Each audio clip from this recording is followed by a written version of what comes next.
we talk about sports gambling quite a bit, really as the last 2 months on this podcast, and how crazy it has been getting, and how like it's starting to get a little bit outrageous with the athletes always being included Bruh. in some type of sports gambling scandal or whatnot. Well, looks like we have another one to discuss, as this time Toronto Raptors player, two-way player at that, Jontay Porter, is on the verge of facing a permanent ban from the NBA if it is found that he's bet on himself in a series of games. Sticks. Again, two questions here. Do you think sports gambling is getting out of hand? I'm going to bring the other question into it right now. So it's really three questions. First, do you think sports gambling is getting out of hand? Two, if found guilty, do you think a permanent ban from the NBA is warranted for Jontay Porter? Man, sports betting has been out of hand, bro. It's been out of hand. We've seen it from all the sports betting incidents from the NFL with people getting suspended for 6 games, 10 games, full seasons. The Calvin Ridley situation. Like, we've seen it all. We've seen it. It's been getting out of hand. We've had conversations on this podcast in extensive conversations a couple of times, a few different segments about sports betting on this podcast about they have too much influence. There's too many relationships in the NBA, NFL, cross leagues like that we can talk about to where it's volatile to the integrity of the game. D'Lo talks about it all the time. It hurts the integrity of the game. So it's been out of hand. We know it's getting out of hand when you betting on yourself, bruh. Like, we know it's going crazy, but we talked about this in the last time we talked about sports betting, where it's literally like an addiction. Like you form an addiction to gambling, and which is why I know I've said on this podcast a couple of times where I want the daily sports betting to come to Washington and be legalized, as far as like apps like DraftKings, BetMGM, Underdog betting, Underdog Sports, stuff like that. I want it to come because I do enjoy doing the daily fantasy, like the over unders and stuff like that. I do enjoy doing that. I don't have an addictive personality, so I don't think I would get addicted to it, but it's one of those things where it can become addicting. So like, if you addicted to the point where you betting on yourself and you are Pete Rose in it, low key, like, because everybody know about Pete Rose, how he bet on baseball games and how he, it stained his career because he was literally throwing games or, things of that nature and affecting the integrity of his own team with the Cincinnati Reds, going out there losing games. One of the best players in MLB history, betting on himself. So like, and he got a lifetime ban from baseball. So it's not uncommon for people to bet on themselves. We saw it in the NCAA, where I think old boy from Michigan was gotten into some trouble with some bookies and he was betting on himself. So like, it's I don't know about that one. It was on Netflix. I'm gonna have to go back and check, but I think it was Michigan, but I'm gonna have to go back and look. But it was a special on Netflix. So it is out of hand and it is an illness, bruh. So like, yes, it's out of hand. Does he deserve a lifetime ban? I wouldn't go so far as to say he deserves a lifetime ban, but I think Adam Silver gonna make an example out of him because he understands that it's egregious, bro. Like, you literally going back to the last segment where we said, is our entertainment value more important than, we were talking about mental health, the actual entertainer's mental health. In this instance, our entertainment value is definitely way more important than your illness, than your addiction. Because just like D'Lo keeps saying, if the integrity of the game is going to be compromised because you have this addiction to bet on games and you have this relationship with another player on another team or another player in another league to affect the integrity of that game, then that hurts us as the fan, as what's the word I'm looking for? Consumer. There you go. That hurts us as the consumer of your sport, of your product, that if we know the integrity is being compromised, we don't want to watch anymore because it just doesn't feel like genuine sports are being played. So I think Adam Silver will make an example out of Jontay Porter because you literally, and I saw the video of him hitting that three against OKC. He was genuinely pissed off when it banked in. I was like, this dude really didn't want to hit that three. He threw it up and hoped it didn't go in and it banked in. I'm like, and you can see his face like, damn, I fucked up my over-under. I done messed up. But it was more into that. I think D-Lo gonna get into it, so I'm gonna let him talk. But what you think? Do you think how you feel about this whole situation, bro? Like, I mean, I absolutely believe that it's starting to get out of hand. And the reason I feel like that is because it's literally everywhere in the states that do allow sports gambling, right?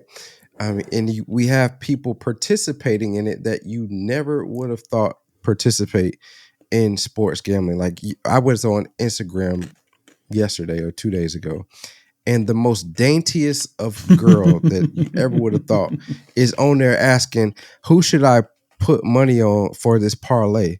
Like, what? Like, everybody is literally betting. Remember I told you 2 weeks participating ago, in sports. my lady was thinking about getting into it. I was like, girl. Right. Like, it's crazy. It's everywhere. It's wild right now. And I understand we have a gambling issue in America. Indeed. As it is with the lottery, with the casinos and stuff. Las Vegas is fun fact, not fun fact, but I listened to this podcast called Business Wars. Do you know how Las Vegas was actually started up? Which kind of leads into what I'm going to say. But get into it. So Las Vegas actually was started up, they say, by mafia members who were looking for ways to launder money and make their money legit. And so they spawned up Las Vegas. Government in Nevada became invested in it because it was bringing tourism and more money to Las Vegas. So they started to build it up. After a while, it became like the Wild West, people dying from it, stuff like that. And so that's when it transitioned over to a more corporatized Las Vegas and casinos and all that stuff and money that's in that particular city to be what it is now.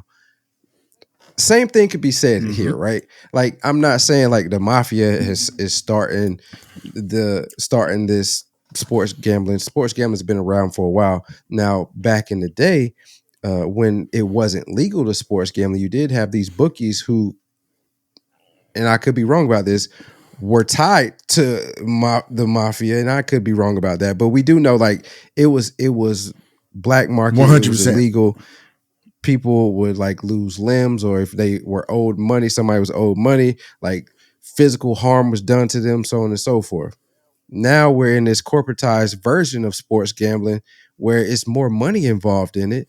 And so because it's more money involved in it, if the athlete is also participating in this, we can't trust the outcome of the game, because in this instance with Jontay Porter, it's been said that irregularities were put on him for those 2 nights that are called in question in January 26th and March 20th, where everybody that put a lot of money on him were going for the under. And the reason that it's irregularity and it's strange because he's a two-way player. And I didn't know this, but two-way players, they're basically like the last man on the bench. He was on the two-way contract. So right. And so it's no guarantee that they're going to play. Right? Like the roster has to be basically decimated before he actually gets significant minutes. And so for those 2 nights in particular, for the amount of money that was put on him and at the unders, like, either these people had insider information or they were just very lucky that night. And I'm willing to bet it's the former. Like, they had some type of insider information. Oh, he's going to play tonight. Oh, he's going to do this to make sure that the unders is taken. Let me put the money on him. And so that's where the integrity is like, and that's why I stand on what I stand. Like, they should not be able to be involved in it whatsoever. And just to bring a little bit more context to what D-Lo was talking about, it says DraftKings reported that Porter's player props lines were attracting an unusually high activity that bets on the backup center were the biggest money maker on January 26th. In particular, Raptors games on that date and March 20th drew some extra scrutiny. Porter played minimal minutes in both games and was removed in each game because of an injury or an illness, and failed to come close to the odds makers' props betting lines for points, rebounds, and threes. So he, buddy got, like you said, insider information is the only reason, to me, this is my personal opinion, for there to be such a irregular number of bets going in for Jontay Porter, there had to be some kind of insider information for them to know that, oh, he gonna play, he gonna do this, and of course everything is all. But until he come out and say it, everything is all speculation. But bruh, he literally shot the ball, just threw it up to the rim against OKC, and was visually pissed off when it went in because he knew he messed up the odds makers. He messed up the over under.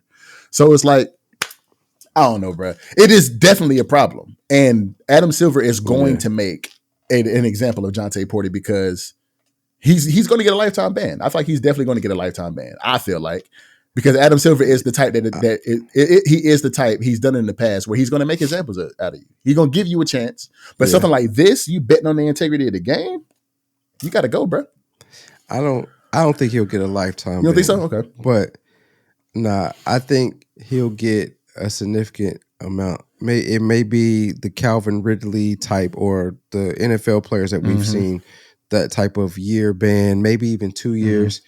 If it now, because it's two games now, does that imply other things? Absolutely. But I feel like if it's found that he has bet on, or he's involved in more than just what's out right now, those 2 games that's been in question, then yeah, he may get a lengthier sentence. Damn, how I lose my train of thought that fast. A lengthier sentence or a lengthier ban. But I think Adam Silver isn't like the heavy hand on punishment. You don't think like so? that. Yeah, he wants to send a message. Right. Nah, because think about it, because Ja Morant got 25 games. Yeah, he was a multiple offender. Well, he 2-time offender. He could have been gone for. Yeah, he could have been gone half the year, or even a year. We talk about Draymond Green all the time and how he has a multiple offender, and he got what he was suspended indefinitely, but he only ended up doing how many games? Like I forget, like 12. I think? It wasn't that long. Maybe 12, 2 weeks worth of games, like or 3 weeks worth of games, 12 games. So I mean, like, I definitely feel like the message needs to be sent. And what better? I hate to use you as the pawn, my guy, but what better person to use than and I'm not gonna say no name, because he's in the NBA, so he's definitely not a no name, but one of the lowest guys on the totem pole, and say, listen, if you want to get involved in this stuff, you want to do this stuff, all right, bet. We gave him whatever the ban is. Again, I hope it's at least a year. I don't think that lifetime thing really means anything, unless you're saying they can't be involved with the NBA. And that's what it is. If he gets a lifetime ban, anything that's associated with the NBA, you cannot do. You can't play in the NBA. Okay. You can't play in the G League. You can go overseas because they ain't got nothing to do with the NBA. But yeah, NBA and G League, you're done. But can they come back and be a part of like organizations? I doubt it. I don't know. I don't know the ins and outs, but I know for a fact you cannot play for the NBA. That's a dumb question, but yeah. But yeah. So I mean, what better person to use than somebody that's not really like a big name like that, and say, all right, if you want to get involved in this type of stuff, if you're including yourself in these types of sports betting and allowing yourself to be used to help, and as bad as that sounds, to help people profit off of your performance, this is what's going to happen to you, because you have to protect that. Because like you said, if we don't have any, if we can't really feel like the sports is something that we can go to and just actually let the performance be genuine and the chips fall where they are, then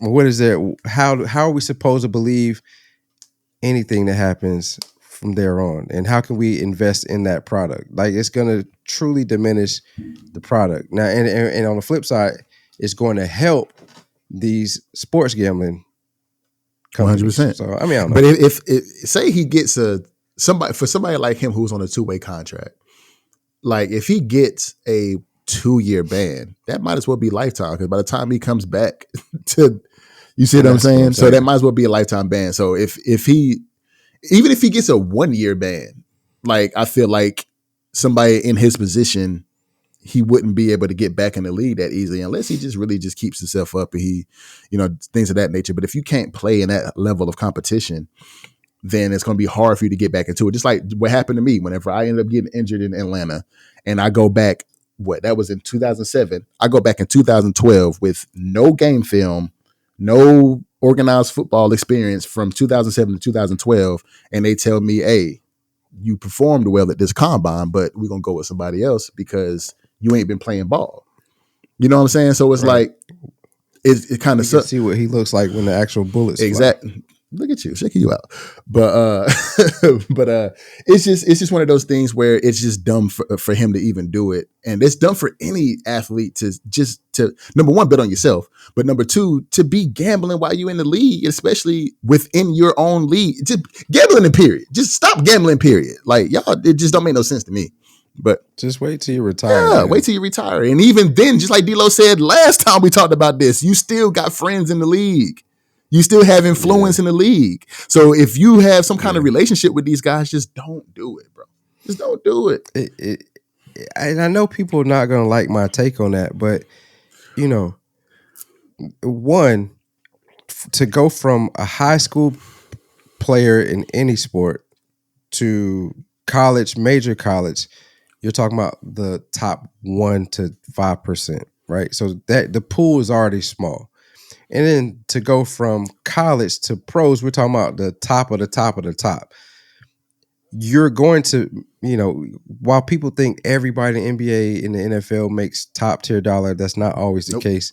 They do. They are in for the most part, they are in the 1% of income, household incomes in America, but they're not making the money that we see Steph Curry's, LeBron James, those type of individuals making, right? That's the top of the top of the top. It's always the top of the top of the top in everything that we do. But if you work this hard to be the 1% that makes it from high school to college, to be the 1% that makes it from college to the pros, you've already sacrificed a lot, right? What is it going to hurt you to sacrifice not being involved in sports gambling? Because you're already making enough money to live a lifestyle that most in America can't afford. Bruh, buddy contract was $400K. So, I mean, realistically, he probably was making maybe 260, maybe 200, but still, that's better than what? Probably what 2-3% in the nation. Well, to be the top 1% in America, you got to make $400 and some $1,000 a year. So he's probably like, but still, he's still in the top probably 5%. You know what I mean? So yeah, he's not living like his brother Michael Porter Jr. But he's, and that's another thing. He has his brother. I mean, we don't live off other people's dollar, but his brother is making $126 million, making enough $126 money. million, right? So I mean, it's like, you don't really need this money like that, man. I don't know, man. I just feel very strongly about it because I know this hurts the integrity of the game. And we know sports gambling has been around and athletes have been doing sports gambling before it really became legal like it is now. But now that all of this money is involved, we know the money is not evil. The love of money is a root of evil. And so people chasing that dollar will do some crazy things. And it's just, to me, it's not worth it. I agree with you though, D-Lo. You have to fight so hard to get in that top 1% of people who make it professionally in something that you love to do. You would think people would want to protect that at all costs because it's so hard to do. Right. And yeah, man, I agree with you, though. I agree with you, D-Lo. Oh, y'all still here. That must mean you love the content. And if that is the case, there's a video on the screen right here. Go ahead and click that, view that. We think you're going to love that as well. Also, top right-hand corner, there's a button to subscribe. Hit that button. We still got the 600 subscriber goal. And we are all your platforms, wherever you find your podcast.